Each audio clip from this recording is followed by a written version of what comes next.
At 11:15 p.m. in northern Japan, the ground begins to move, not gently, not gradually, but with the kind of violence that snaps people awake and sends them running before they're fully conscious. Windows rattle in their frames, dishes crash from shelves, and across Aomori Prefecture a sound cuts through the December night that no one ever wants to hear.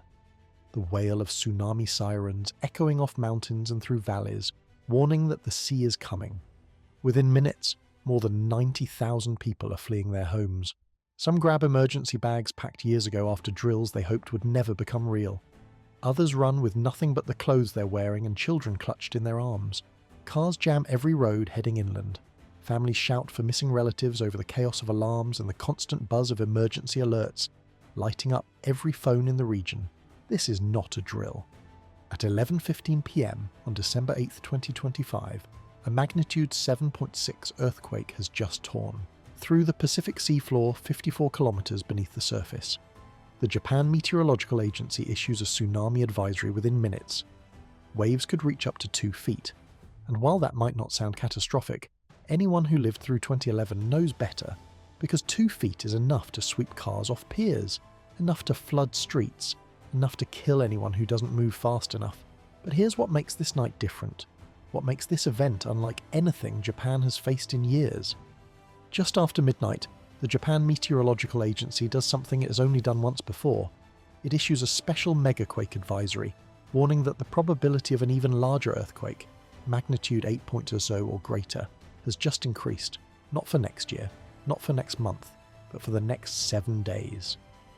This is the first time since the system was created in 2022 that northern Japan has received this warning.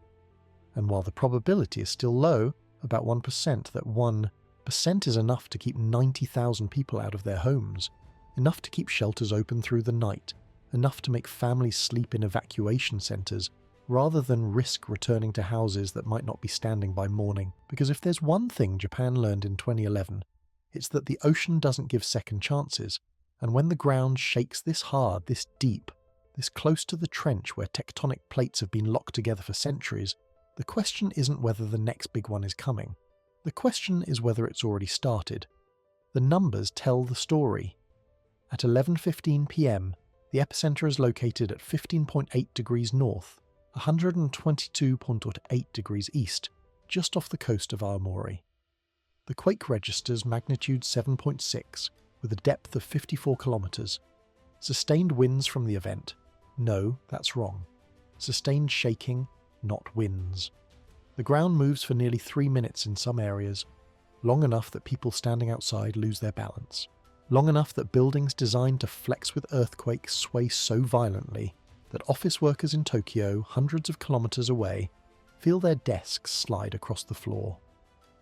The Japan Meteorological Agency's tsunami advisory goes out at 11:18 p.m, 3 minutes after the quake. Waves up to 60 centimeters are possible along the Aomori and Hokkaido coasts. The first wave arrives at 11:47 p.m, 32 minutes after the earthquake. It's not a towering wall of water like the movies show. It's a surge, fast and relentless, that rolls into fishing ports and swirls boats against concrete piers. 60 centimeters, just under 2 feet. But that's enough. Harbour water climbs over docks, streets near the waterfront flood, and in the darkness, with power already failing in parts of the region, no one can see how far the water has come. By midnight, evacuation orders cover 182 municipalities, stretching from Hokkaido down through Aomori, Iwate and all the way to Chiba. Over 90,000 people are on the move. Shelters fill with families in pyjamas, elderly residents who need medical attention, and children crying because they don't understand why they can't go home. And then, at 12:23 a.m, the Japan Meteorological Agency issues the advisory that changes everything. A special bulletin warning of the possibility of a magnitude 8.0 or greater earthquake along the Japan Trench or Kuril Trench in the coming week. This is not a routine aftershock warning. This is the first time since the system was created in 2022 that such an alert has been triggered for northern Japan. Inside the briefing room, a spokesperson faces the cameras. His voice is measured, but the words are grave. The probability of a megaquake has risen. Still low, he stresses, about 1% for the next 7 days, but high enough to demand special vigilance. This is not a prediction. It's a calculated warning based on statistical models refined after the 2011 disaster. The message is clear. Keep emergency kits close. Sleep in day clothes. Be ready to move at a moment's notice. Every family is urged to review evacuation routes, secure heavy furniture, check on neighbours who might need help if a larger quake strikes. The advisory system itself was born from the scars of 2011. After that catastrophe, government scientists and policymakers spent years debating how to communicate rare but deadly risks. The result was this protocol, one that would avoid false alarms but also ensure no one was caught off guard by a once-in-a-generation event. When the December 8th quake struck, the algorithms flagged the elevated risk almost immediately. Within minutes, the advisory was drafted, reviewed, and pushed out through the country's emergency networks. Cell phone alerts buzzed in the hands of millions. Television and radio stations broke into regular programming. Local officials updated digital signboards and loudspeakers in every coastal town. The public. Response is calm but tense. Shelters remain open. Many families choose to stay in evacuation centres overnight, unwilling to risk returning home while the advisory is in effect. For many, the advisory feels like a line drawn between normal life and the edge of disaster. In the words of one Japan Meteorological Agency official, even a 1% chance is too much when you're talking about an earthquake that could take hundreds of thousands of lives. The government's own worst-case scenario models for a megaquake in this region estimate up to 199,000 deaths. Those numbers are never spoken aloud in the advisory, but everyone knows what's at stake. March 11th, 2011. The date is burned into the memory of every person in northern Japan. At 2:46 in the afternoon, a magnitude 9.0 earthquake ruptured the seabed off the northeast coast. The shaking lasted more than 6 minutes, long enough for office towers in Tokyo to sway, for train lines to grind to a halt, for families in Miyagi and Iwate to feel the floor roll beneath them and know instantly that this was not routine. Sirens sounded, but the real warning came in the form of a wall of water. In places like Rikuzen Takata and Minami Sanriku, the tsunami reached over 40 meters high, taller than a 10-story building. It swallowed entire neighborhoods, carried fishing boats miles inland, bulldozed concrete, twisted steel, left behind fields of shattered wood and mud. Official counts list nearly 18,000 dead or missing. More than 470,000 people lost their homes in the first weeks. They crowded into school gyms and public halls, sleeping on cardboard, clutching photographs of loved ones who never made it to safety. Families were separated for days, parents searching shelters for children, elderly evacuees waiting for news that never came. Across the landscape, cars and debris hung in the tops of trees. The coastline itself was redrawn by the sea, and the disaster didn't end with the water's retreat. At Fukushima Daiichi, the tsunami overtopped seawalls and flooded backup generators. 3 nuclear reactors melted down. Plumes of radioactive steam rose over the plant. Entire towns were evacuated, first for days, then for years. Some would never return. For survivors, the numbers are burned into memory. 18,000 lives lost, 470,000 displaced, more than 40 meters of water in places that had never seen a wave so high. One woman from Kesanuma recalls clinging to a third-floor railing as the black water surged past, hearing the sound of houses splintering all around her. "You think you have time," she says, "but the sea is faster than you can run. The scars of 2011 are everywhere, in rebuilt seawalls, in annual evacuation drills, in the way every tremor, no matter how small, brings back the taste of fear." The memory of that day is not distant history. It's the reason why, when the ground shakes and the sirens start, people in northern Japan don't wait for a second warning. After 2011, Japan rewired its entire approach to disaster detection. Today, an invisible army of sensors patrols the deep. Hundreds of kilometers of fiber-optic cable lie along the seafloor. The SNET and DONET networks, stretching from the cold waters off Hokkaido down to the Nankai Trough, form a real-time shield. 150 SNET nodes are spaced as close as 20 kilometers apart.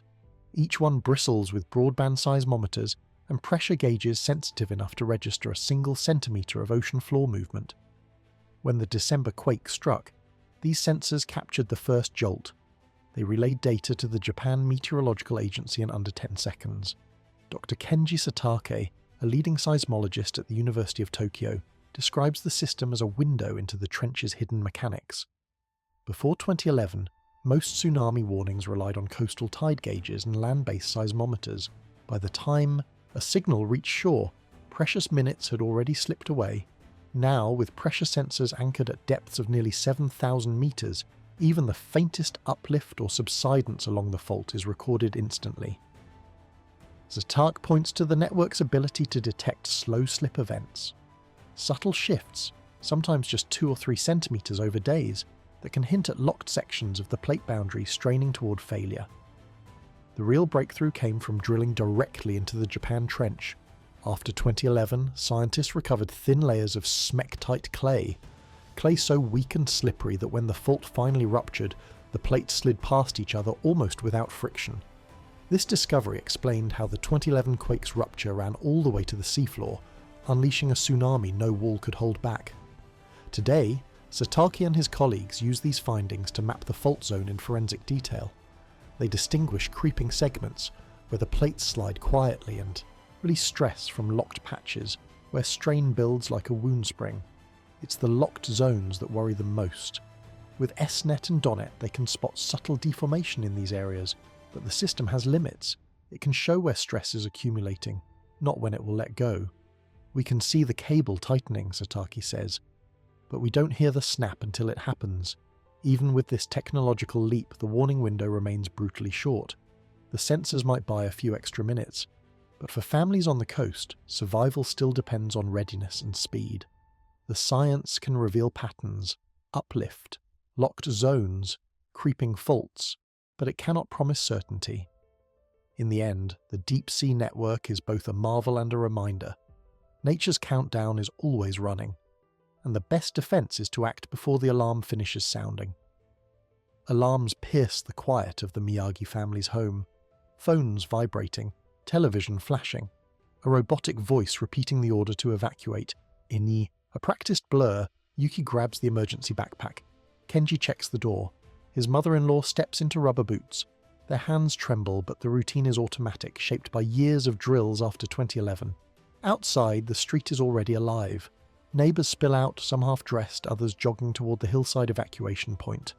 The J-alert system has triggered. Less than a minute separates the first tremor from the rush of feet. In Miyagi, speed is survival.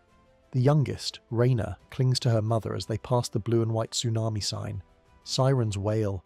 Feet pound the pavement. A neighbour shouts for a missing boy last seen running back for his phone. No one turns back. The rule is simple. Get to high ground. Fast. At the base of the hill, the crowd thickens. The evacuation tower built after tragedy fills with elderly residents and children. Volunteers in yellow vests direct people up the stairs, counting heads and marking clipboards. Kenji's mother-in-law hesitates, glancing at the sea. But Kenji keeps her moving. Hesitation cost lives in 2011. The family climbs, breathless, hearts racing until they reach the 3rd floor. The coastline is a shadow against the night, lit only by the emergency generator and scattered flashlights below. In Kadena Air Base Control Room, Mayor Masashi Taguchi tracks the evacuation.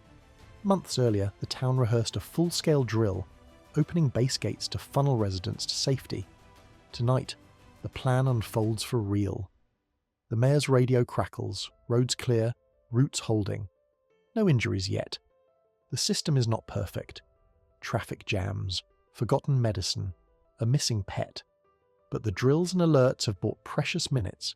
Every second matters, and tonight those seconds are being used well. For the Miyagi family and thousands more, the line between safety and survival is measured in footsteps. Technology helps. But survival still depends on listening for the siren, trusting the drill, and never waiting for a second warning. Concrete walls now line hundreds of miles along Japan's northeastern coast. Their jagged forms rise up to 15 meters above the old sea level. In the years after 2011, the government poured billions into these defences. Massive breakwaters, levees, elevated roads, all meant to buy precious minutes when the next wave comes. Some towns rebuilt behind barriers so tall they block the view of the ocean, trading open horizons for a sense of safety. But the question lingers in every coastal meeting. Are these walls strong enough, or just the illusion of control? Dr. Costas Synolakis, a tsunami scientist who has studied both the physics and the aftermath of these disasters, warns that no wall is absolute. He points to the 2011 Tohoku tsunami, when waves soared well above design limits, overtopping defences that were supposed to hold back the sea. A seawall buys you minutes, not miracles, he says.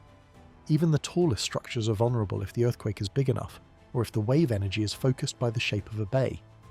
In places like Iwate, where the coastline funnels water into narrow inlets, the run-up can double or triple what models predict. Japan's investment in concrete is staggering. Some estimates put the cost of defences built after 2011 at over $10 billion, yet engineers still debate how high is high enough, and whether resources should shift to evacuation drills and vertical shelters instead. Critics worry about a false sense of security. If people trust the walls too much, they might hesitate when alarms sound, losing the only thing that truly matters: time. The threat doesn't end at Japan's shore. The Pacific Tsunami Warning Center routinely runs simulations for megaquakes along the Japan Trench. Their models show that a full-length rupture could send meter-high waves racing across the ocean, reaching Hawaii in less than 8 hours. In 2011, the waves that struck Hilo and Honolulu lifted boats from their moorings and flooded harbours, even after travelling thousands of kilometres. The basin itself is a giant amplifier. What starts as devastation for one nation can become a test for defences half a world away. Dr. Synolakis cautions that the next megaquake will not respect any boundary, concrete or political. We can build walls, he says, but the ocean remembers its own history. The real question is whether we do too. The advisory remains in place for a full week. Every aftershock, every tremor, sends a ripple of anxiety through the shelters and emergency command centres. When the Japan Meteorological Agency lifts the advisory on December 16th, it's with a cautious reminder. The risk has diminished, but not disappeared. People are urged to stay prepared, to keep their go bags packed, and to remember that in Japan, the next disaster is always a matter of when, not if. Japan's shores remain on constant alert, where every seismic tremor tests the nation's hard-earned vigilance. As ocean sensors map, unseen threats and evacuation drills become part of daily life. The line between preparedness and fear grows ever thinner. In this era of accelerating extremes, readiness isn't just policy, it's survival. The next warning could come at any moment,